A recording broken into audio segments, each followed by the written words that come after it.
Guys, I'm starting also to cook the chicken here. Wow! And air fryer. Tapos, yung fish ko po na tilapia nandyan po sa loob. Nakita niyo umiikot. So, yun po yung ulam namin, tilapia. Tingnan mo guys, nabibiyak na siya. Ayan. Oh no! Yung alimasag ko tapos na. So, yun naman ang susunod. Ayan, tingnan niyo umiikot. Nabibiyak na, diba? Parang ano.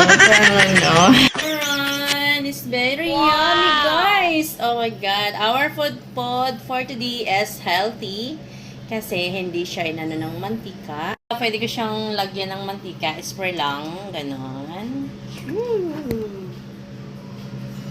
Ikaw rin po, pwede mo rin siyang isprayhan ng mantika. Ganon lang po, guys. Ayan po, guys. Hintayin nating maluto. Habang nagluluto po ako, mamaya i-prepare ko naman yung rice.